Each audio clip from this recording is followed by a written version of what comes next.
Olá, um bom final de tarde para você que está acompanhando aqui a Sul TV, nesse finalzinho de tarde, durante este feriadão de carnaval. Muito obrigado pela sua companhia. A partir de agora, você vai acompanhar as principais informações de hoje, você vai acompanhar aquilo que é notícia na nossa região.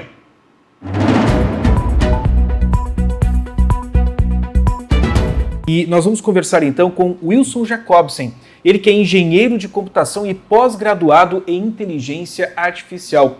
Wilson, melhor dizendo, seja bem-vindo aqui no programa. Obrigado, muito obrigado pela oportunidade para falar desse tema, acho que tão importante, né, que está na boca do povo e, enfim, faz parte do dia a dia, acho que de todo mundo, todas as profissões hoje, né?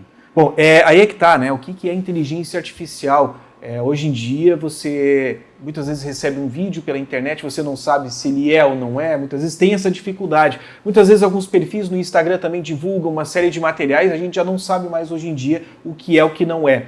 Mas além dessa questão, acho que o principal que nós precisamos falar da inteligência artificial, como ela vem para nos ajudar, principalmente no mercado de trabalho e tudo mais. Mas antes, Wilson, eu queria que você falasse um pouco para a gente sobre a tua trajetória, né, nessa área de tecnologia. Conta um pouco para a gente como é que é um camaquense que hoje tem todo esse conhecimento, principalmente nesse estudo que você teve em Boston e tudo mais, adquiriu uma grande experiência. Bom, eu sou daqui, né, de Camaquã, meus pais são fumicultores, nasci no interior, fui criado no interior, mas eu sempre gostei de tecnologia, sempre gostei de estudar, então acho que muito cedo, o primeiro contato que eu tive com o computador, já soube que eu queria trabalhar com isso. Quando estava na época de prestar na universidade, o Enem, eu passei na Universidade Federal, na Unipampa, pelo Enem mesmo, ensino gratuito. Eu fui para Bagé, me mudei para Bagé para estudar, 5 anos lá. Depois me mudei para Porto Alegre. Em Porto Alegre, agarrei algumas oportunidades, ali trabalhei em uma seguradora, trabalhei na IBM. Depois tive experiência também no Banco Sicredi, que é conhecido aqui na região, trabalhando no próprio aplicativo do Banco Sicredi. Depois tive a oportunidade de trabalhar na Renner, também uma loja bem conhecida no estado, no Brasil, até conseguir uma posição na época do início da pandemia, trabalhar numa empresa de fora, né? Remoto, viajo bastante, mas é um trabalho remoto que a gente faz aqui, e tem vários brasileiros que têm essa mesma oportunidade. E na área de tecnologia a gente nunca pode parar de estudar, né? Então nesse período eu sempre gostei de trabalhar com o que tem mais novo, mais inovador no mercado, então a gente tem que estar sempre estudando, sempre se especializando, tem várias pós, né? Uma delas no MIT, e com IA foi muito relevante. Eu acho que todo dia, né, acho que a gente acaba estudando, né? Então, acho que quem trabalha com tecnologia, quem gosta disso, está sempre buscando inovação, sempre trazendo melhor, e isso que me trouxe até aqui. Todas as oportunidades que eu escolhi, na verdade, foram em busca de trabalhar com o que tem mais de novo no mercado. Bom, como é que tu vê a inteligência artificial no mercado de trabalho? A gente tem visto cada vez mais as profissões utilizando essa ferramenta, e como é que tu enxerga isso? Eu acho que antigamente, né, começou agora a se popularizar e vai ser cada vez mais comum. Você quase aprender a escrever, a ler ou ter um computador no trabalho. Vai servir para tudo, é como um assistente pessoal. Então tu tem um secretário, um funcionário a mais no teu time e tu pode entregar mais, pode integrar o dobro, e todos os trabalhos vão acabar utilizando, né? Ele é um assistente, ele te ajuda a escrever e-mails, responder mensagens no WhatsApp, organizar planilhas. Ele serve para todos os tipos de trabalhos, desde um agricultor, pedreiro, uma secretária, um médico. Todo mundo pode usar desse recurso hoje em dia, né? E vai ser cada vez mais comum isso. Bom, ela se popularizou faz pouco tempo, né? Onde cada vez mais pessoas estão tendo acesso, principalmente as redes sociais passaram a utilizar, e com isso aproximou ainda mais a população a esse tipo de recurso. Mas ela já vinha sendo usada já há bastante tempo ou não? AI, Machine Learning, isso existe desde que eu entrei na faculdade, né? Só que era muito mais o ramo acadêmico, era muito caro, os servidores, ter acesso a esse tipo de tecnologia era muito caro, era muito milionário, era muito questão de pesquisa. Faz 2 anos ali que deu um boom da tecnologia, que se popularizou, ficou muito mais barato e escalável esse tipo de recurso, todo mundo tem acesso, né? Mas ela já vem estudada e sendo aperfeiçoada já há muitos anos. Bom, a pergunta que as pessoas costumam fazer nas redes sociais, ela tem um limite? É complicado dizer isso, né? Eu acho que desde que eu comecei a trabalhar, a tecnologia evolui muito. né, linguagem, programação, enfim, todo tipo de recurso, o próprio computador, vamos lá, quem trabalha com computador, pensa 10 anos atrás, o que era uma máquina e o que é hoje, o quanto evoluiu, né? Desde a época do disquete até hoje, né? A própria música, como a gente escutava no CD, hoje pendrives, 10 anos atrás a gente não teria ideia de onde a gente ia chegar hoje. Cada vez evolui mais rápido e a AI vai acelerar essa evolução. Então eu sempre digo, o limite é complicado de saber, mas eu acho que vai popularizar de uma maneira que os trabalhos vão ficar muito mais fáceis. É uma nova revolução, né? Pensa numa revolução, as 4 revoluções industriais que a gente teve, a gente está vivendo a 4ª, né? O que foi um motor, o que foi eletricidade na vida do ser humano, né? Todo o impacto. Imagina a gente sem eletricidade hoje. Eu acho que a AI vai significar isso para nós daqui a um tempo. É como se fosse a nossa eletricidade, né? Então, acho que se fosse fazer uma analogia agora do impacto da AI e o futuro que ela vai trazer, fosse comparar com a própria eletricidade. Bom, a gente fala muito sobre o impacto da inteligência artificial nas profissões. Isso, as pessoas acabam tendo um receio, porque, claro, tem muita coisa que é imaginação, né? E as pessoas acabam ampliando ainda mais e transformando a inteligência artificial num monstro. E aí a gente vê, por exemplo, porque a inteligência artificial vai roubar empregos, vai acabar com empregos.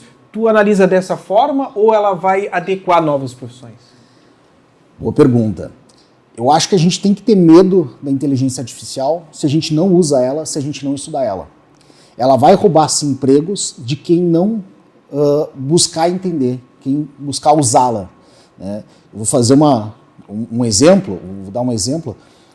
Se tu é um secretário ou secretária de um médico, tu consegue atender WhatsApp, e-mail todo dia e tu não está dando conta do teu trabalho. No momento que tu estuda AI, ferramentas básicas, nada complexo. Hoje a AI acabou trazendo contato de tecnologia, de programação em linguagem natural, que é simplesmente escrever, pedir alguma coisa para ela, ela vai fazer isso para ti, programar nada mais que isso. Então tu consegue ter um assistente ali, tu consegue programar o teu sistema, responder um e-mail, tu consegue entregar muito mais valor no teu emprego. Então, tu vai poder eliminar uma posição no teu trabalho, ou deixar de contratar alguém, porque tu vai trabalhar o dobro, ou entregar muito mais. Tu vai conseguir um salário melhor. Mas, se tu é aquela pessoa que não se especializou, que não sabe trabalhar com isso, se tiver que cortar alguém, provavelmente vai ser você. Então, sim, ela pode trazer prejuízo, trazer demissões, mas provavelmente vai ser de quem não aderiu a essa tecnologia. Então eu acho que a pergunta acho que a melhor pergunta para se fazer é, ela vai se substituir, vai roubar meu emprego? Eu acho que a gente tem que trocar essa pergunta para como eu consigo ganhar mais, agregar mais valor no meu trabalho, porque o teu salário é relacionado ao quanto tu entrega com ele. Então, se tu conseguir entregar mais, tu vai ter uma remuneração melhor. Se tu for um empresário, tu vai conseguir entregar mais valor com o teu negócio. Então eu acho que essa é a pergunta que tem que fazer, né? Como tirar valor dessa tecnologia, né? Bom, então acho que daqui a pouco a lição que a gente deixa para quem está nos assistindo agora, indiferente se você é do agro, né, porque ela já está presente no agronegócio também das mais diversas maneiras, se você é da indústria, ou indiferente da sua profissão, busque entender um pouco mais, até porque a inteligência artificial, ao contrário do que a gente imaginava logo que começaram, né, esses assuntos de inteligência artificial, a gente imaginava que seria algo muito caro. E a gente percebeu que existem ferramentas gratuitas que a gente consegue utilizar no nosso dia a dia. Exatamente. Hoje, ChatGPT, Gemini, enfim, tem várias tecnologias que são gratuitas para quem tem um uso cotidiano, né? É o suficiente. E também, de acordo com como tu vai estudando, vai usando, vai chegando nesses limites, tu vê que mesmo pagando ainda ela se torna barato. Né? Que ela é muito mais barato que tu ter um funcionário ou ter um prejuízo na tua safra. Vamos dizer, tu consegue te ajudar a calcular quanto de insumo, entender sobre agrotóxicos, né? Tu quer usar aquele agrotóxico, quer entender sobre medidas, tu pergunta para ela, ela vai te responder. Ela tem a internet toda, ela tem todo o acervo bibliográfico do mundo inteiro, né? Então ela vai consultar todos os lugares possíveis para te dar a melhor resposta de maneira resumida, né? A AI hoje, principalmente texto, nada mais é que ele resume o texto para ti de uma maneira muito mais eficiente, né? E ela consegue consultar o mundo inteiro para te trazer a informação do que tu quer, da maneira que tu quer, quando tu quiser, né? Bom, para quem está nos assistindo agora e não entende praticamente nada de tecnologia, né? O uso básico ali do celular, às vezes nem usa todos os recursos que o próprio celular tem para oferecer. Quais são as dicas que você poderia trazer para os nossos telespectadores agora? Aquelas dicas mais fáceis para quem ainda não teve a oportunidade de experimentar uma inteligência artificial, daqui a pouco de incrementá-la no seu dia a dia. Quais são as dicas que você traria? Se tu tem um celular, a primeira dica vai na loja de aplicativo, baixa o ChatGPT. Inicialmente não precisa nem de conta, ele vai abrir, tu vai conseguir usar ou Gemini, ChatGPT ou Gemini, tu vai poder usar sem conta, inclusive. Pergunta para ele como se fosse o Google e ele vai te trazer respostas. Eu sempre digo, para começar a usar a inteligência artificial, tu tem que aprender a ser criança. Tu tem que voltar a ser criança novamente. Aquela criança que fica perguntando por quê de qualquer coisa, está sempre querendo aprender, está sempre tirando dúvidas. Volta a ser criança e pergunta todas as tuas dúvidas para ela. E ela vai te resumir, não vai te dar um contexto de páginas para tu acessar, de links, não. Ela vai te trazer a resposta resumida do que tu precisa. Né? Essa é a primeira maneira, consultar, perguntar. Né? Depois, com o tempo, tu vai evoluir para já pedir tarefas complexas para ela. Né? Tu vai fazer um roteiro e ela vai te construir tarefas complexas. Por exemplo, um professor. O professor passa, eu sei que minha família, boa parte também é professor, são professores, e eles viravam à noite criando plano de aula do outro dia, corrigindo provas. No lugar de escrever, preparar teu plano de aula do outro dia, faz o roteiro do que tu precisa e passa para ela, faz para mim, para tu ver quão incrível é. Ela vai criar todo o material em segundos. Né? Prepara com esse conteúdo, prepara uma prova para mim, para uma turma, especifica a turma, ela vai criar para ti em segundos a prova personalizada para o teu conteúdo. Então, conforme tu for usando, é que nem aprender a ler e escrever. Né? Cada vez, quanto mais tu usar, mais tu lê, mais tu vai saber. Basicamente, esse acho que um exemplo rápido e prático que eu posso dar aqui agora. Bom, existem diversas ferramentas de IA que já estão disponíveis. Você falou do ChatGPT, Gemini, existem outras também que daria para a gente citar. Alguma delas, tu acha que ela tá se superando mais, está trazendo um melhor desempenho para quem quer começar a utilizar? Existem vários tipos de modelo, né? Muda muito, por exemplo, o Grok ele é mais liberal, tu consegue, ele não tem tanta legislação, não é legislação porque é muito fraco a legislação hoje em dia, mas a empresa, o ChatGPT tem algumas limitações do que tu consegue fazer. Existem empresas que tu consegue fazer, não tem tantas limitações, mas também são IAs mais fracas, não tem tanto contexto, é ruim, vamos com outras palavras, né?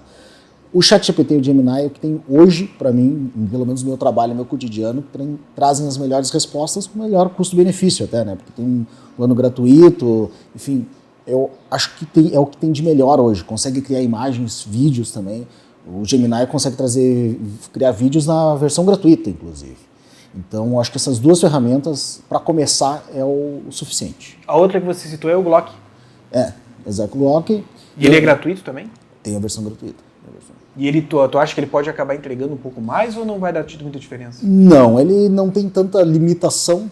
Limitação não quis dizer em tecnologia, só que, por exemplo, se for fazer uma piada de um termo mais... Os filtros são diferentes exato. Ali, né? Ele não vai limitar, o ChatGPT vai limitar. Se vai fazer uma piada, vamos dizer assim, um tom mais político, que tu vai opinar por um lado, o ChatGPT vai tentar bloquear. Outro não. Então a gente tem essa diferença, mas em compensação o ChatGPT é uma evolução, é muito mais evoluído na tua resposta, tem muito mais contexto por trás, porque nada mais esses modelos de AI nada mais é do que inserir vários textos dentro, né? Pensa como se fosse uma biblioteca, ele leu toda aquela biblioteca e ele, com probabilidade, ele chega na tua resposta. Nada mais é que ele vai ler vários textos, tu vai fazer uma pergunta, ele vai tentar localizar onde está presente, né, aquela informação que tu pediu naqueles textos e vai, com probabilidade estatística, vai tentar chegar à melhor resposta para ti. É um modelo matemático por baixo, ele não pensa. Né? Dizem que é um cérebro, mas no final ele não pensa, ele chega a partir de probabilidade e quanto mais informação tu passou para ele, mais esse contexto é como se fosse um ser humano aprendendo. Né? Quanto mais tu leu, mais tu tem base para, mais conhecimento tu tem. Essas outras tecnologias que estão começando agora têm menos base, então vamos chegar em respostas piores, vamos dizer. Qual é o nível de confiabilidade das respostas dessas ferramentas que você citou, o ChatGPT e o Gemini? Porque existem algumas formas que você consegue configurar ali. Por exemplo, se você quer que ele faça a pesquisa em um arquivo que você anexou, ele vai trabalhar somente com aquele arquivo, vai buscar a resposta somente ali. Mas existe uma opção que você coloca na parte de internet, e aí ele vai fazer uma pesquisa na internet inteira. E aí as pessoas perguntam o seguinte, mas será que ele vai pesquisar somente sites confiáveis? Será que nessa pesquisa toda não vai cair daqui a pouco algum site especialista em fake news e tudo mais? Então, essa confiabilidade, como é que fica? Tem 2 pontos que a gente tem que observar. Uma que é o modelo de probabilístico. Então, ele alucina bastante. O que é alucinar? É chegar em soluções extremamente... Eu vou fazer um teste. Pode chegar em casa e fazer um teste. Pergunta para o ChatGPT qual é o estado que não tem A no nome. Ele alucina, e é uma pergunta simples, e ele não vai saber a resposta. Esse é um teste interessante de fazer.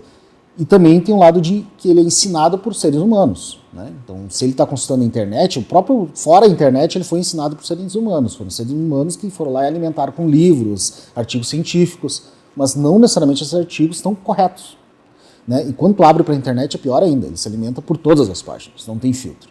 Então, se ele vê muitos sites que estão falando uma verdade que é uma mentira, provavelmente ele vai acreditar que aquilo é uma mentira. Então tem que tomar cuidado, né? Mas com o passar do tempo vai se aprimorando isso, né? Exatamente. Tem 2 pontos, né? Quanto mais ele se alimentar de informação, provavelmente ele vai chegar na verdade. E também, principalmente essas empresas mais conhecidas, têm um filtro que eles ficam treinando os modelos. Outro ponto que tu comentou é sobre modelos e chats que tu consegue treinar, criar contextos, né? Quando tu usa muito, tu tem uma conta no ChatGPT, ou Gemini, ou outra, começa a usar, ele começa a te entender, ele consegue saber. Se tu for um médico, ele vai começar a entender mais sobre medicina. Se tu botar arquivos lá dentro, ele vai ficar treinado no teu contexto. E se tu for uma empresa, inclusive, tu consegue treinar sobre o teu dia a dia, né? Vamos dizer assim, tu tem uma empresa e toda vez que entra um funcionário, tu tem que treinar, responder perguntas sobre a tua empresa. Com o ChatGPT, tu cria um prompt, tu passa toda a documentação da tua empresa, passa a história da tua empresa, e tudo que tu passou no dia a dia, e tu diz para o funcionário, se tu tiver uma dúvida, pergunta para o ChatGPT. Ele vai conhecer a tua empresa inteira e vai ficar armazenado aquilo ali. E não vai disponibilizar isso para todo mundo. Fica isso que eu ia te perguntar, é confiável? Se tu tiver uma conta empresarial, sim. A LGPD é bem rígida com isso, então eles têm que manter exatamente fechado os dados da tua empresa para ti. Então não usa para treinar o modelo base. Bom, quando a gente fala em inteligência artificial, a gente precisa de internet, obviamente, para a gente conseguir fazer isso tudo. E aí a gente precisa falar um pouco sobre velocidade de internet. Eu tive uma entrevista há poucos meses atrás com o ministro das Comunicações. Ele falava sobre a implementação do 5G no Brasil. E me surpreendeu quando ele disse que já há todo um estudo para a implementação do 6G. Então, embora não tenhamos ainda essa implementação no Brasil, já há estudos sobre isso. Esse avanço dessas tecnologias de internet, isso vai favorecer alguma outra coisa diferente além de tudo isso? Quanto mais rápido a internet, tu consegue fazer separar, vamos dizer assim. Vou dar um exemplo prático que eu acho que é melhor para entender. Hoje a gente precisa de um videogame em casa para rodar um jogo muito pesado. Se tu quiser um computador, tu tem que ter um computador extremamente potente para rodar na tua casa. No momento que tu tem uma internet extremamente veloz, tu poderia ter um cluster lá nos Estados Unidos, um servidor lá nos Estados Unidos rodando o jogo, e tu consegue usar aquele mesmo jogo que tu precisaria, uma infraestrutura gigante, vamos dizer assim, um videogame extremamente caro, tu conseguiria rodar no celular. Porque ele vai rodar lá no cluster, como funciona a IA. A IA não executa no teu celular, não funciona aqui. Só que é texto, imagens, tu não precisa de uma internet muito boa para isso. Quando tu trabalha com vídeo, aí tu já precisa de uma internet um pouco melhor, né, YouTube. Agora, quando a gente está pensando em jogos, ou em videoconferência em empresas com muitas pessoas, tu já precisa de um tráfego muito maior, tu precisa esse limite de banda, né, que hoje a 5G não entrega. Então, quando isso chegar, provavelmente vai ser mais disruptivo. Todo mundo vai ter acesso a todo celular vai ser capaz de rodar qualquer jogo, assistir qualquer filme. Esse tráfego, por os mainframes, os servidores, provavelmente vão ser muito mais centralizados. E aí, esse tipo de tecnologia vai chegar para todo mundo de maneira muito mais barata, de maneira prática, né? Bom, a gente tem aqui uma pergunta de um dos diretores aqui da Sul TV, o Donário Lopes. Ele questiona o seguinte, os mais jovens, né? Ele falou que a gurizada de Camaquã tem quais desafios para termos aqui um polo qualificado neste novo mundo? Acho que é os desafios dos mais jovens, né? Eu acho que, do jeito que está evoluindo, eu acho que não é tão dos mais jovens, eu acho que vai ser de todo mundo. Eu acho que, isso é um exemplo que eu até dou da minha carreira, quem trabalha com tecnologia tem que se especializar cada vez mais, tu não pode parar nunca de estudar. Então, de 2 em 2 anos, eu praticamente tenho que me reinventar na minha carreira. É diferente do médico, é meio ingrato isso, porque o médico, o corpo humano continua o mesmo. Por mais que tu estuda, claro, muda muito, mas o corpo humano continua o mesmo. Tecnologia não. Realmente, praticamente muda 100%, e às vezes eu contrato uma pessoa nova que sabe muito mais que um cara com muita experiência. E a tecnologia agora vai estar imersa em todas as profissões. Então, esse cotidiano que eu tinha, agora vai ser para todo mundo. Agora, com esse tipo de tecnologia, ChatGPT, enfim, esse tipo de AI, que são basicamente linguagens naturais que tu consegue programar o teu prompt ali, isso vai estar imerso para todo mundo, então todo mundo vai ter que ter essa prática de estudar, especializar cada vez mais, não importa a profissão. Não vai ser um programador que precisa aprender a programar, saber como é que funciona um programa, não. Toda profissão sem exceção vai ter que se especializar cada vez mais na área da tecnologia. Bom, a gente precisa voltar a falar sobre o mercado de trabalho, né? Como é que você vê o mercado de trabalho aqui da nossa região, daqui em torno de 5, 10 anos, com essas mudanças todas que nós já temos, que já estão sendo implementadas e tudo que tem por vir ainda? É bacana esse tipo de tecnologia. Eu vou dar o meu exemplo, né? Eu trabalho com uma empresa de Nova York, mas hoje eu estou alocado remotamente. Então eu consigo trabalhar para Nova York e morar em qualquer lugar do mundo, né? Isso, se a gente pensar para Camaquã, isso vai ser cada vez mais comum. Quanto mais internet a gente tem, mais tráfego a gente disponibiliza, a gente consegue ficar alocado em diferentes locais. Mesmo Camaquã não sendo um polo tecnológico comparado com Porto Alegre, São Paulo, morando aqui em Camaquã, a gente consegue trabalhar para esse tipo de empresa. Então a gente consegue, qualquer pessoa, qualquer jovem de Camaquã, consegue ter as mesmas oportunidades, ou quase as mesmas oportunidades, que um cara que está morando na Faria Lima, né, em São Paulo. Então eu acho que isso que a gente tem que aproveitar agora, evoluir nesse sentido. Ficou muito mais disruptivo esse tipo de emprego, esse tipo de informação. Então com internet, né, com cursos online, faculdades online, ficou muito mais fácil a gente se comparar e ter esse mesmo tipo de oportunidade. Então, daqui 5, 10 anos, para quem está começando agora a estudar, foca nesse tipo de trabalho, que é a melhor maneira, e com o tempo vai ter gente especializada em Camaquã, muito mais pessoas com capacidade técnica na área de inovação aqui em Camaquã, quem sabe pode virar um polo quase competitivo com essas outras grandes cidades, né? Legal. E agora eu estava lembrando aqui de alguns exemplos, né? Você falando sobre como a inteligência artificial está atendendo a todos os setores. Há pouco tempo atrás eu conversei com um profissional, ele é um servente de pedreiro. E ele ficou na dúvida porque eles estavam trabalhando numa reforma de uma casa e tudo, e ele ficou na dúvida sobre como realizar determinado procedimento. Era algo relacionado a porcelanato, não me lembro muito bem. Ele pediu para que a inteligência artificial criasse para ele um método para que ele conseguisse colocar em prática a reforma numa cozinha, se eu não me engano. E ele relatando para mim que ficou impressionado, porque além da inteligência artificial citar para ele a quantidade de material que ele precisaria para aquela determinada área, além dela dizer como dissolver ali a massa e tudo mais para poder fazer a correta colocação daquele porcelanato, ainda trouxe vídeos explicativos que ela procurou na internet e mostrando para ele como fazer. E a gente está falando de um servente de pedreiro, né, que é uma profissão que nem sempre as pessoas têm um grande estudo para conseguir realizar um trabalho como esse. Então isso eu acho que é um exemplo muito claro de como as coisas estão evoluindo.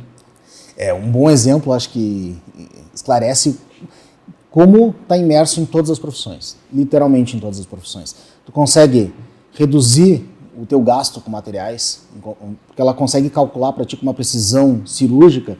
Ela consegue, se for construir uma casa, tu dizer o tamanho da casa, qual é a marca do modelo, o tijolo que tu vai dizer, ela vai dizer quantas unidades tu vai precisar.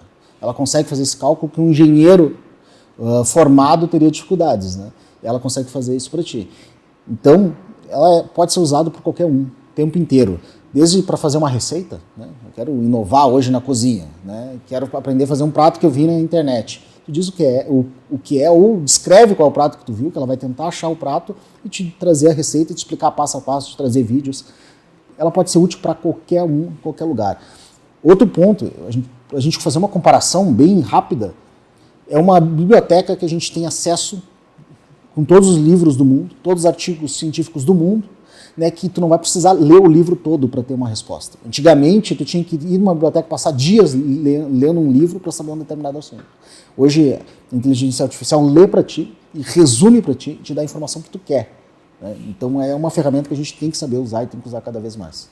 Bom, sobre o mercado de trabalho ainda, muitas vezes as pessoas citam a questão de algumas profissões que devem ser extintas. Isso é absolutamente normal na história da humanidade. Né? Eu fiz o curso de datilografia há muito tempo atrás. Hoje, quem é que vai fazer um curso de datilografia? Né? Então, o que acontece? As pessoas falam muito sobre profissões como a advocacia. A advocacia, o que é? Nós temos um conjunto de regras, que é o ordenamento jurídico do nosso país. Então, é através daquele ordenamento jurídico que nós acabamos colocando na prática determinadas situações. A inteligência artificial, ela já conhece todo aquele ordenamento jurídico. Então, ela acaba buscando as jurisprudências, muitas vezes, de questões que já foram julgadas e tudo mais. Há realmente um risco muito grande para uma profissão como essa? É um bom exemplo. Eu acho que não vai substituir o advogado. E eu acho que nenhuma profissão 100%, pelo menos curto e médio prazo. Né? Mas os trabalhos mais braçais, sim. Então, se tu tem um escritório de advocacia com 10 advogados e 3, 4, 5 ficam um dia inteiro lendo jurisprudência, lendo artigos, né, para entender, estudar os casos, esses empregos estão comprometidos. Mas a parte pessoal, de tu atender um cliente, ter esse tato pessoal, essa tecnologia não vai ter. Então, a parte comunicativa, interação, empregos com maior interação pessoal, isso não vai estar comprometido nunca, pelo menos a longo prazo. Né? Mas trabalhos mais repetitivos, sim. Eu acho que se tu hoje tem um trabalho que é muito repetitivo, eu aconselharia estudar inteligência artificial ou outra tecnologia, porque sim, é possível automatizar. Bom, deixa eu agradecer a presença do Wilson hoje aqui no programa, ele que é engenheiro de computação e pós-graduado em inteligência artificial em Boston e atua também neste momento trabalhando para uma empresa de lá, remotamente, utilizando inteligência artificial todo dia, né? Isso. Trabalho com uma empresa de marketing, a Quartile, baseada em Nova York. A gente é uma empresa de advertising, a gente tem em torno de 3, 4% dos advertisers da Amazon hoje no mundo. Então, todo o marketing gasto por clientes da Amazon hoje, a gente administra em torno de 3, 4%. Em comparação com o Brasil, Black Friday, por exemplo, a gente gerencia mais vendas do que a Magazine Luiza americana junto. Então, tem uma expressão. Eu comecei nessa empresa, tinha 14 pessoas. Hoje a gente está chegando em 600 e é uma empresa que começou com esse intuito, né? Automatizar processos com inteligência artificial e modelos matemáticos, machine learning. Então, antigamente, tu precisava de uma empresa com várias pessoas para criar marketing para ti. Hoje em dia, a gente tem sistemas, modelos, AIs, que gerenciam 2.000 clientes com 5, 10, 15 pessoas para fazer o mesmo trabalho que precisaria 10, 15 pessoas para um cliente. Essa é a correlação que a gente faz hoje, automatizando o nosso processo lá. Bom, a gente está utilizando as ferramentas de inteligência artificial que nós usamos hoje aqui no país, elas, em sua grande maioria, são americanas, né? Foram Sim. criadas nos Estados Unidos. E a gente vê uma corrida tecnológica da China em meio a tudo isso, já lançou, inclusive, algumas ferramentas de inteligência artificial. Essa briga, né, entre China e Estados Unidos, ela pode vir a trazer benefícios no aspecto geral para todo mundo, né? Com certeza. Acho que quanto mais concorrência, até não só de mercado, mas também legislações entre países, só tem a beneficiar todo mundo, né? Pelo menos a gente aqui. Porque no momento que tu fecha isso no mercado americano, ele acaba criando legislações que acabam beneficiando, né, um lado, e 2 países brigando por isso, querendo cada vez mais espaços, essa tecnologia tende a baratear cada vez mais. Hoje, AI ainda é um pouco cara, né? Principalmente no contexto empresarial, que tu vai usar muito mais, pelo menos para o Brasil, ela se torna muito cara, mas com o tempo eu acho que vai ficar quase que nem pagar uma conta de luz. Vai ser... Wilson, obrigado pela tua visita, parabéns pelo teu trabalho e eu acho que você é um exemplo para muitos jovens que estão nos acompanhando, né? Eu achei interessante porque a gente conversava fora do ar e ele vem de uma família de agricultores. Você trabalhava na fumicultura e tudo mais, mas tinha um sonho de trabalhar nessa questão de tecnologia. E como é importante a gente correr atrás, né? Você foi lá, depois você saiu de Camaquã, foi morar em Bagé para conseguir fazer os seus estudos, buscou bolsa daqui, buscou dali e hoje está trabalhando para uma grande empresa americana, mostrando que se você tem um sonho, você que está em casa aí tem que correr atrás. Exatamente. Não cai de mão beijada e nem a sorte, né? Acho que esse é um exemplo que eu tenho. Meu pai sempre me ensinou lá fora que é importante, muito importante trabalhar. Eu tive um exemplo também da minha mãe, que era professora, que é importante estudar. Então, acho que se tu juntar essas duas qualidades, né, trabalho duro e estudar, e um pouco de risco, né, porque eu sempre troquei muito de emprego, busquei novas oportunidades, a oportunidade está aí, e às vezes é complicado arriscar, abandonar tudo por um sonho, né, mas às vezes ter esse apetite ao risco e arriscar tudo por um sonho é o que vai fazer a diferença se vai dar certo ou não. Muitas vezes tu vai dar errado, mas no final a gente chega no resultado. Só quem arrisca vai saber se vai dar certo ou errado. Exatamente. Né? Obrigado pela tua presença, um bom 2026. Muito obrigado, igualmente.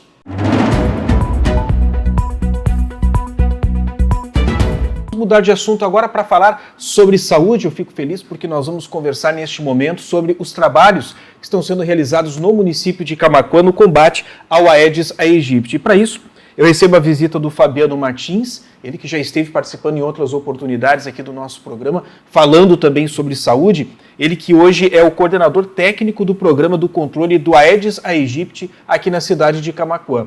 E ele está aqui acompanhado do Sherlon Pegloff, ele é um agente de combate de endemias, ou seja, é aquele profissional que ele lida diretamente com esse problema porque ele visita os lares na cidade de Camaquã.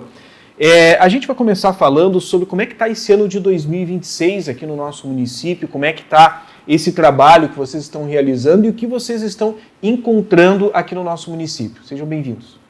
Obrigado. Eu agradecer pelo convite aí da Sul TV. Né? Um ano bem atípico, né? A gente está considerando ele, é um ano que a gente apresentou ali no mês de dezembro alguns episódios de chuva e isso propiciou com as altas temperaturas a proliferação dos mosquitos, dos insetos de forma geral no município. É isso que nós temos observado aí no dia a dia. Bom, você tem uma ligação muito grande com a vigilância sanitária do município de Camaquã, então várias pessoas já perceberam o aumento das moscas também nas residências. Isso está atrelado com aquele período chuvoso de dezembro e esse calor, por exemplo, hoje as máximas chegaram aos 34 graus aqui em Camaquã. Está atrelado a isso também?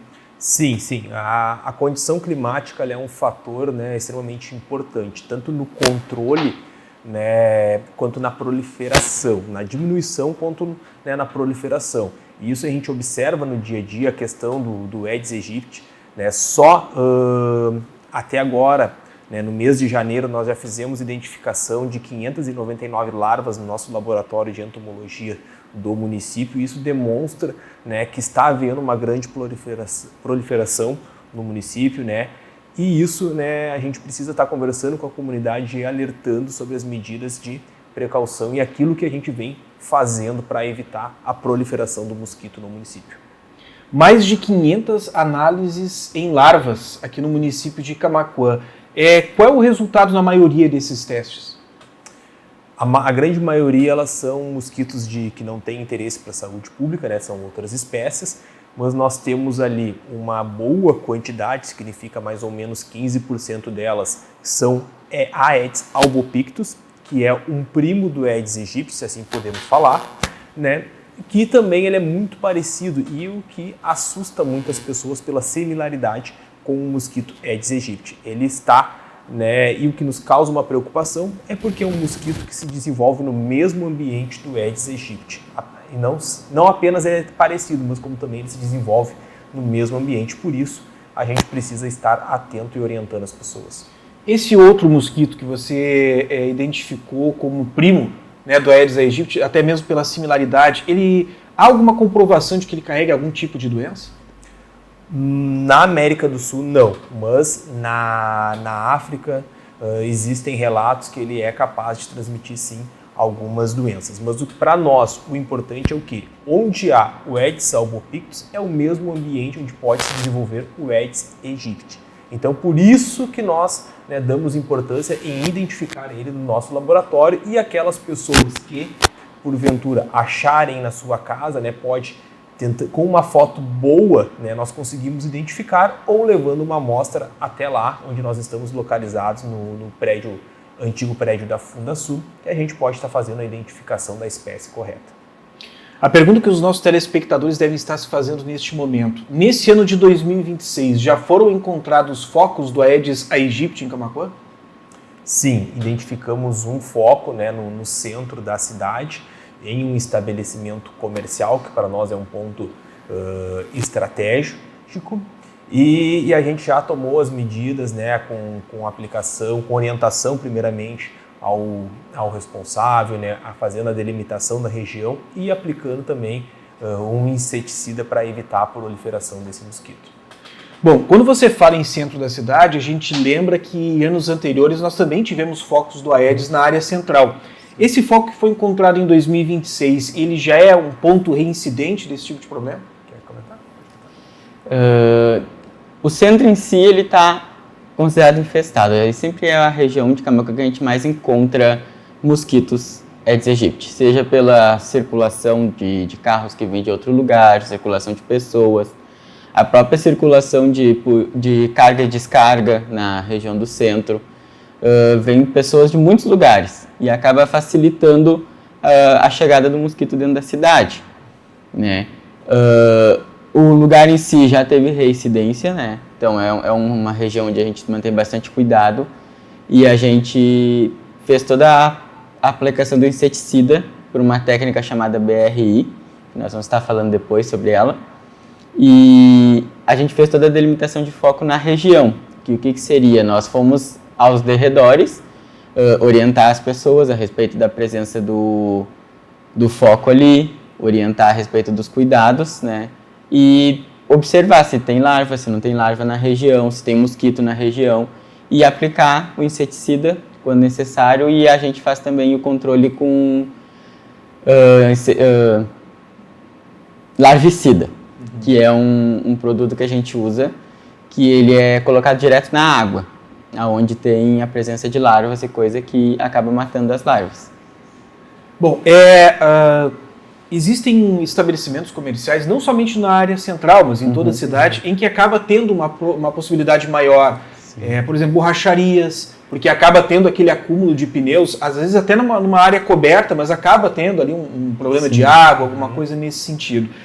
Como é que vocês lidam com esse tipo de estabelecimento, onde é mais difícil ter um controle, onde há uma possibilidade maior de ter... Eu quero frisar que a gente não está aqui querendo culpar os proprietários desses estabelecimentos, porque eles estão realizando as suas atividades, e como eu disse, às vezes é difícil você controlar determinadas funções. Como é que é esse trabalho da prefeitura nesses pontos? A gente tem o programa que é o PE, que é o ponto estratégico, né? É um trabalho que a gente faz a cada 15 dias, a gente visita todos esses lugares, borracharias, floriculturas, cemitérios, lugares onde tem muito fluxo de pessoas, sucatas, todas essas regiões que elas apresentam um risco maior para a proliferação do mosquito, a gente acaba visitando ela a cada 15 dias. E aí nós fizemos eliminação mecânica, que é virar os potinhos, orientar, fizemos também a aplicação do larvicida em algumas regiões que não tem como eliminar, e fizemos também a orientação, e a gente segue ali. Quando entra nas regiões onde, por exemplo, encontramos larvas de Aedes aegypti num pé tal, aí a gente faz a aplicação do BRI, que é o inseticida mesmo, e aí a gente consegue fazendo o controle desse foco, para não deixar ele se espalhar mais. O verão, ele é uma época mais propícia para esse tipo de mosquito? Sim, o verão, né, devido às temperaturas, e ainda mais um verão que ocorre, se tem a umidade, ele é propício à proliferação do Aedes aegypti. Nós temos ali alguns meses que são cruciais, mas a gente precisa trabalhar agora para evitar que lá em março, abril, maio, nós tenhamos, né, muitos focos.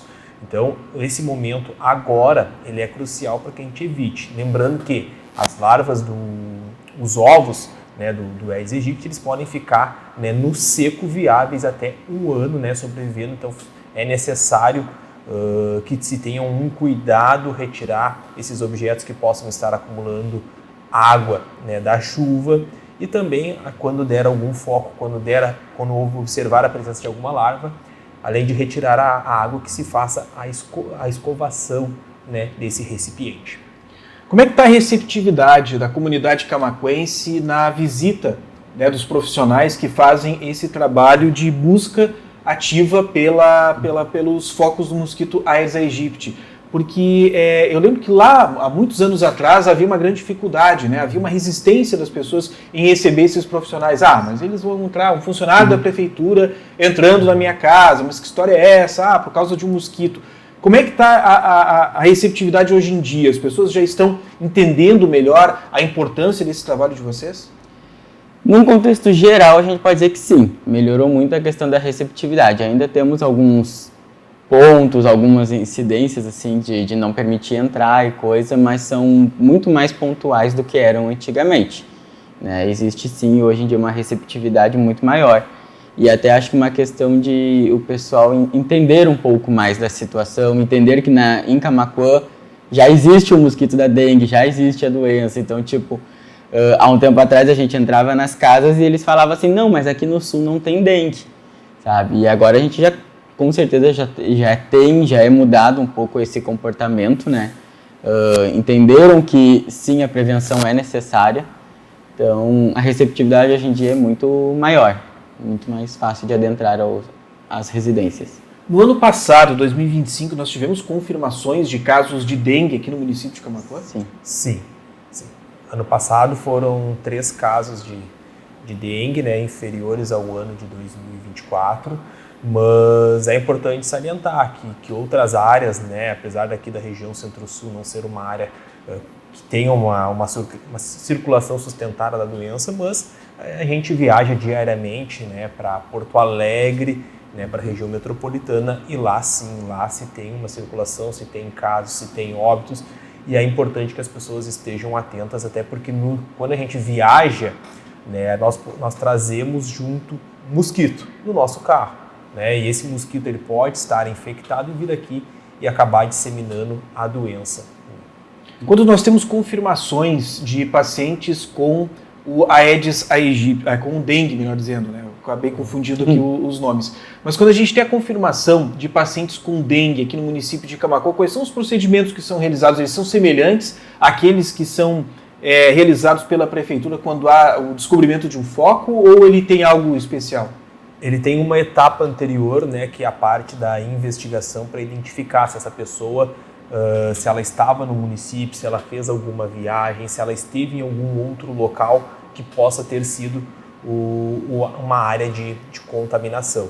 Né? Na sequência, é feito sim uma delimitação da área, por mais que a pessoa tenha pego dengue, por um exemplo, né, na região metropolitana, se faz uma área de delimitação ao redor da sua residência para que ali também não possa ter o criador do mosquito, não possa ter um mosquito e assim disseminar a doença pela cidade. Então, é feito em 2 etapas, pela vigilância epidemiológica a primeira de rastrear e pela vigilância ambiental a segunda de delimitar a área e tentar achar o vetor ali por aquela região. Dessas 3 confirmações do ano passado, alguma delas foi contraído dentro do município ou a avaliação de vocês descobriu que foram casos em que esses pacientes acabaram adquirindo a doença fora?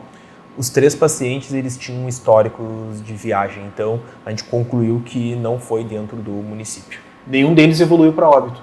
Não, nenhum deles evoluiu. Menos mal, né? Porque aí, havendo a possibilidade de tratar, é melhor.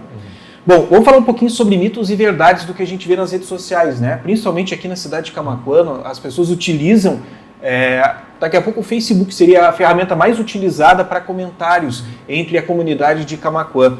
Às vezes a gente se surpreende porque só em ler o comentário a gente já percebe que a pessoa não tem a informação adequada para levar aquela informação.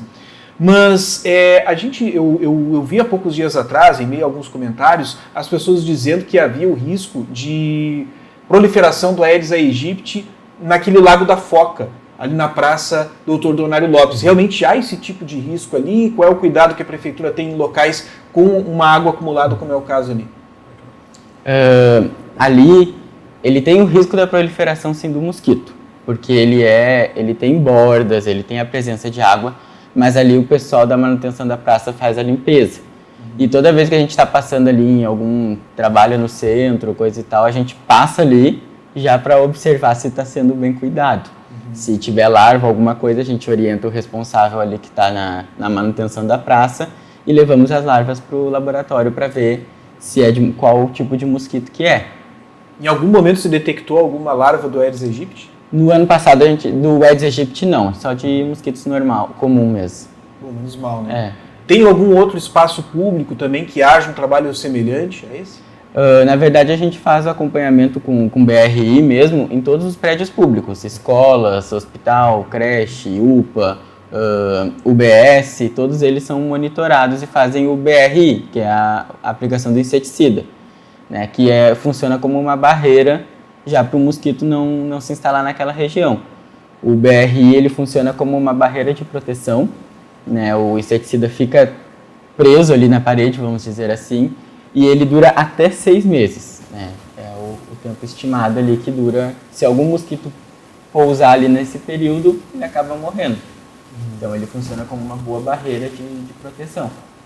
Com relação à prainha, vocês já encontraram algum tipo de foco ali nas proximidades? A gente teve alguns relatos de pessoas que fazem caminhadas ali no Lago da Praia, principalmente naquela área mais do matagal, né? Onde nós temos aquela área de mata ali. As pessoas falam que tem muito mosquito naquela região. Em algum momento se detectou alguma coisa relacionada ao Aedes aegypti?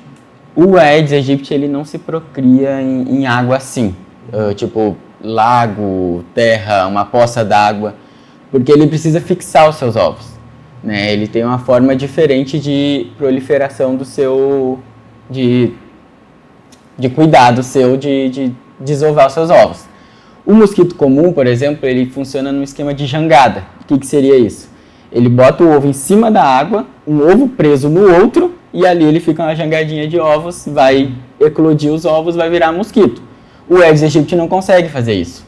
Então ele precisa fixar o ovo em alguma parede fixa, em alguma base fixa, para ali ficar até o período de eclodir os ovos. Então, na água em si, não tem perigo dele se criar, sabe? Então, é muito mais preocupante, por exemplo, o potinho de água dentro de casa do que a prainha, por exemplo.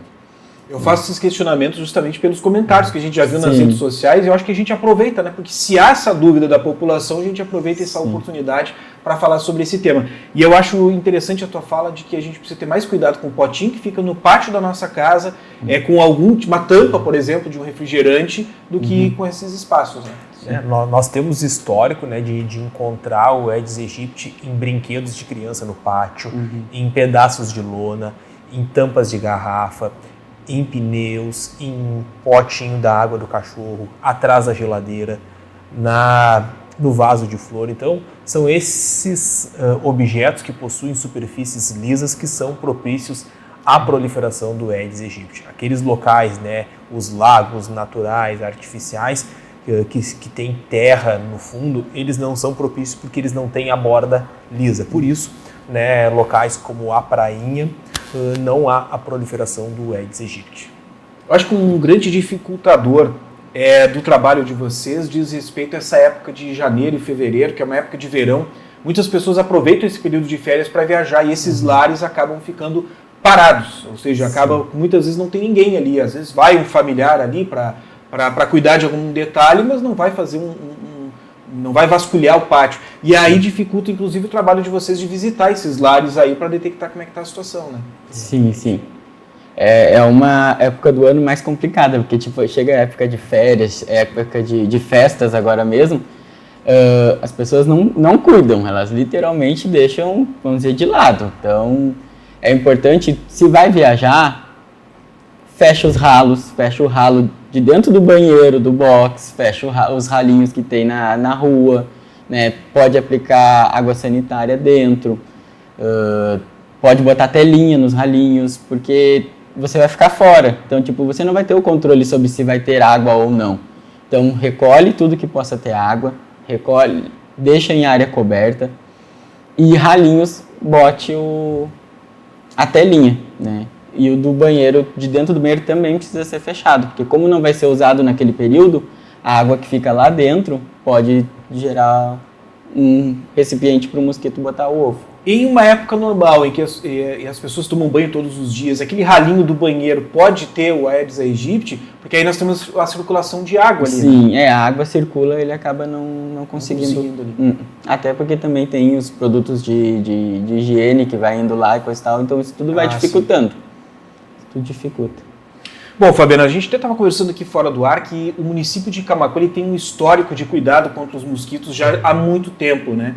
E eu até relembrava agora, conversando com o Fabiano, que antigamente tinha um equipamento chamado Dinafog, era esse o termo comum que se utilizava. Ele era colocado em caminhonetes, principalmente, e circulava pelos bairros de Camaquã. E eu gostaria que você explicasse um pouco para a gente o procedimento que é realizado hoje em dia. Há, inclusive, um procedimento que ele começou na região norte do estado do Rio Grande do Sul, acabou migrando para outros municípios e Camaquã é beneficiada com esse tipo de atendimento. Gostaria que você explicasse para os nossos telespectadores como é que ele funciona. Consiste na técnica de BRI, que é a borrifação residual intradomiciliar. É um produto que nós aplicamos dentro de residências ou em áreas cobertas que ele permanece, fixado em paredes de 4 a 6 meses. E ele acaba eliminando os focos, eliminando todo aquele mosquito que pousar. Essa técnica ela é originalmente utilizada no norte do Brasil para malária e foi adaptada no município de Rondinha. Em 2023 foi feito um estudo, um projeto piloto, onde se reduziu 96% dos casos de dengue na cidade. Essa técnica está sendo difundida para todo o estado do Rio Grande do Sul. Nós aqui, os servidores da Vigilância em Saúde do município, já somos capacitados, já estamos aplicando.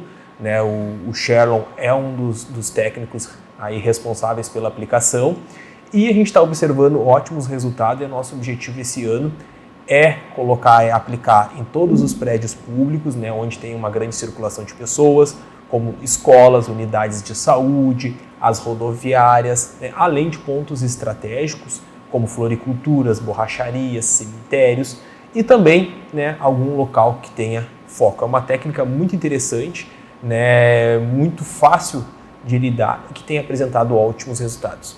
Bom, esse produto ele fica fixo naquelas paredes durante vários meses. Sim, consiste em a gente escolher 1, 2 paredes da residência de acordo com o tamanho do local, aplicamos, ele fica ali de 4 a 6 meses fixo na parede. É muito bom o produto, ele é seguro, não causa toxicidade e todo mosquito que acaba pousando nele ali acaba morrendo. Isso já já se tem estudos com ótimos resultados comprovando a eficácia. Algum tipo de contraindicação desse produto? Por exemplo, quem está nos acompanhando agora que tem os seus pets em casa, tem algum tipo de contraindicação? A gente orienta, no caso, após a aplicação, até 2 horas sem entrar no ambiente onde a gente colocou, que é para dar tempo se tiver algum resíduo no ar, coisa e tal, dá tempo dele repousar, mas depois disso ele não tem mais contraindicação nenhuma. Bom, então não tem como fazer isso em todas as residências da cidade. Seria inviável fazer algo nesse sentido. Qual é o critério que a prefeitura está utilizando para escolher residências para fazer esse tipo de trabalho? Primeiramente, a gente sempre prioriza a questão dos PEs e prédios públicos, por conta da circulação de pessoas, inclusive vindas de outros lugares, Por exemplo, igual o Fabiano comentou ali, o mosquito pode vir dentro de um carro, dentro de um caminhão, quando tem transporte, coisa, então a gente viabiliza esses lugares onde tem mais circulação de pessoas. Depois o critério para uma residência é se houve foco naquela região, naquela residência, tá? E depois a incidência também, às vezes, dependendo da situação, se houve alguém com a doença, principalmente se estiver próximo, alguém com a doença com um mosquito próximo. Então a gente acaba fazendo isso para ser uma barreira de proteção. Mas as residências mesmo, elas são, quando derem positivo, a gente faz na região da residência onde deu positivo, para servir como uma barreira para o mosquito não voar e se espalhar mais adiante. Bom, como vocês já deixaram bem claro, nem toda larva é do Aedes aegypti, pode ser de outro tipo de mosquito, mas encontrando alguma larva ou algum mosquito semelhante na residência, o que esse morador deve fazer? Bom, ele deve, encontrando algum mosquito, tirando uma foto, tem 2 opções. Ele pode tirar uma foto e encaminhar para o telefone lá do Centro Municipal de Vigilância em Saúde, ou levar até a gente, até o nosso prédio, que fica ali na antiga Fundasul, que nós temos um laboratório de entomologia e a gente pode fazer a identificação e estar explicando para as pessoas a espécie, assim como os nossos agentes, né, em caso de identificação de Aedes, eles acabam indo lá e fazendo uma visita na propriedade, na região. Né? Quanto tempo demora para fazer essa análise? Sendo um mosquito suspeito, uma larva suspeita, a gente faz de um dia para o outro, no máximo. Bom, então é importante quem está nos acompanhando aí agora fazer principalmente uma varredura nas suas residências, aproveitar. Acho que a gente não precisa esperar a visita dos profissionais da vigilância sanitária. Acho que cada um pode fazer a sua parte. E é um problema também que nós temos no município, que são as caixas d'água. Muitas vezes elas estão destampadas e ali pode haver, né? Porque, como o próprio Sherlon falou, o mosquito ele precisa de superfícies para colocar a sua larva. Acho que a caixa d'água é um ambiente propício para esse tipo de situação. Piscinas também não é todo mundo que é caprichoso com piscina, né? Exatamente. E nessa época também tem a questão das piscinas de plástico, né, que muitas pessoas acabam não tratando a piscina, não colocando cloro, e isso é um ambiente que favorece também a proliferação por conta das bordas da piscina. Então, é algo no verão que nos preocupa e que as pessoas devem manter os cuidados, com a piscina de plástico principalmente. A piscina de plástico às vezes tem a lona por baixo, tem a lona por cima, que acaba acumulando água também, né? Inclusive uma situação muito peculiar que a gente teve, isso há uns 4 anos atrás, nós fomos numa residência e tinha piscina, e tinha larvas dentro da piscina, e tinha larvas na lona da piscina. E daí as larvas da lona positivaram para Aedes aegypti e as da piscina não. Daí a gente foi fazer o estudo do caso para ver se a pessoa viajava, como é que era.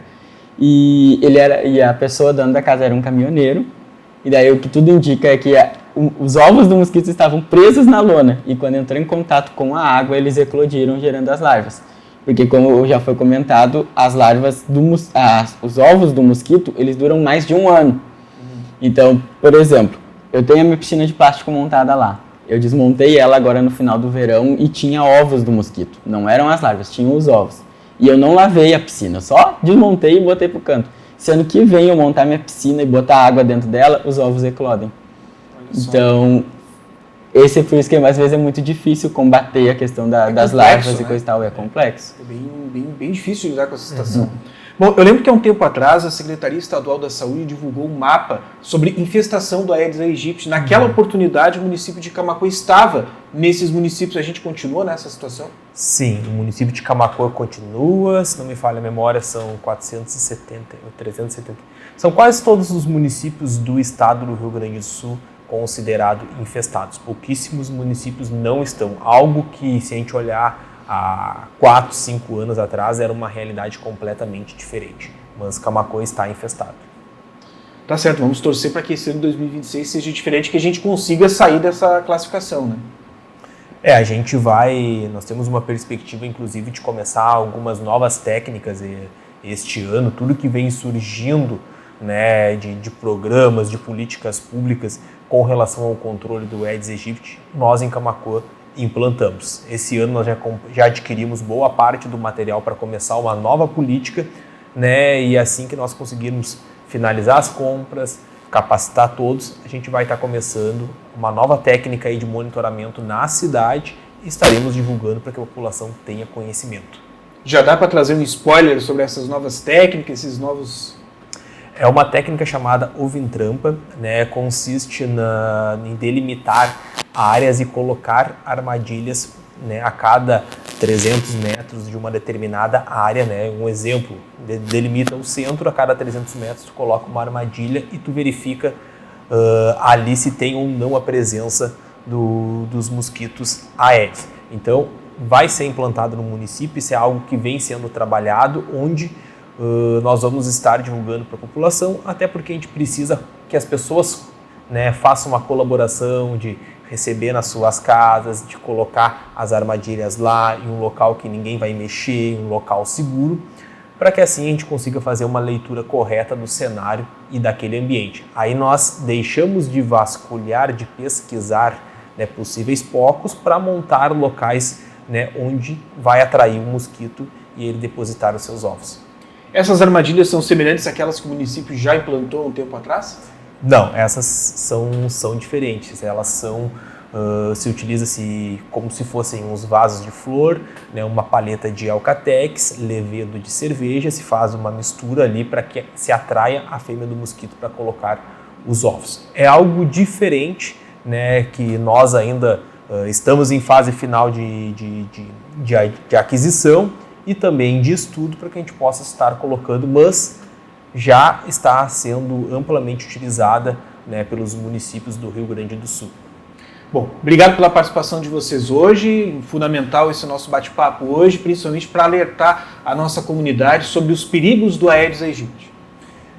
A gente que agradece pela oportunidade, né, de poder estar aqui em nome do Poder Executivo, né, na figura do prefeito em exercício Luciano, do secretário Daniel e nós, né, aqui colegas do Centro Municipal de Vigilância e Saúde, estamos sempre trabalhando e buscando técnicas novas para colocar a saúde pública em primeiro lugar com prevenção. Sharon, obrigado pela visita também. Muito obrigado. Muito bem, você acompanhou o programa de hoje aqui na Sul TV, no canal 31. Eu quero agradecer a sua companhia para você que esteve acompanhando o programa no dia de hoje. Lembrando que em breve estaremos no ar novamente pela TV aberta através do canal 31. Em breve nós vamos estar noticiando para você quando o canal 31 estiver no ar novamente, para que você possa fazer uma busca de canais aí na sua TV para estar nos assistindo com toda a qualidade. Enquanto isso, você vai assistindo os nossos programas diários de segunda a sexta às 18 horas aqui na Sul TV, através do nosso canal do YouTube e também através do nosso Facebook. Durante todo esse período de feriado, você vai acompanhando as informações através do nosso Instagram, @SulTV31. Muito obrigado pela sua companhia, abraço a todos e até amanhã.